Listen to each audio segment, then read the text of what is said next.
জাতীয় গান বন্দে মাতারামের অপমান করলে পেতে হবে শাস্তি। আর এবার এমন আইনি বন্দোবস্ত করতেই উদ্যোগী হয়েছে কেন্দ্র সরকার। জাতীয় সঙ্গীত অবমাননার ক্ষেত্রে যেমন কড়া আইন আনছে, একইভাবে জাতীয় গান বন্দে মাতারামকে অপমান করাও এবার শাস্তিযোগ্য অপরাধ বলেই গণ্য করা হবে।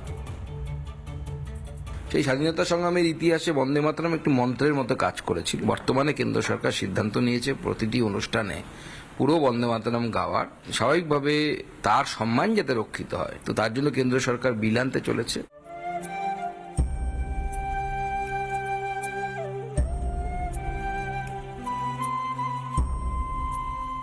চলতি অধিবেশনেই পেশ হতে চলেছে জাতীয় সম্মান অবমাননা প্রতিরোধ সংশোধনী বিল। নয়া এই বিলে জাতীয় গান বন্দে মাতরমকে অবমাননা করলে পেতে হবে শাস্তি।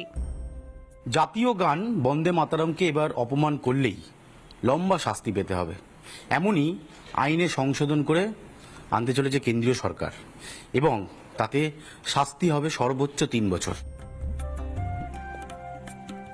জাতীয় গানের মর্যাদা পেতে চলেছে বন্দে মাতরম। জাতীয় সঙ্গীত অবমাননার ক্ষেত্রে যেমন কড়া আইন আনছে, একইভাবে জাতীয় গান বন্দে মাতরমকে অপমান করাও এবার শাস্তিযোগ্য অপরাধ বলেই গণ্য করা হবে।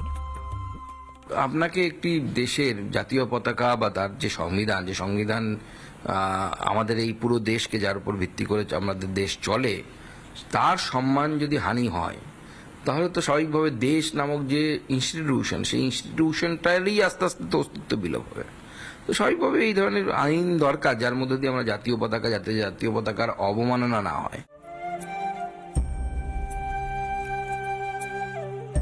সাহিত্য সম্রাট বঙ্কিমচন্দ্র চট্টোপাধ্যায়ের লেখা এই গান স্বাধীনতা সংগ্রামের সঙ্গে জুড়ে। এবার এই গানকে সম্মান জানাতে আইনে বিল আনতে চলেছে কেন্দ্রীয় সরকার। অনুপম পাত্রের রিপোর্ট, রিপাবলিক বাংলা। নানা ধরনের কন্টেন্ট দেখার জন্য লাইক করুন, শেয়ার করুন আমাদের ফেসবুক পেজ, সাবস্ক্রাইব করুন আমাদের ইউটিউব চ্যানেল। পাশাপাশি অন্যান্য ব্রেকিং নিউজের জন্য অবশ্যই চোখ রাখুন রিপাবলিক বাংলায়।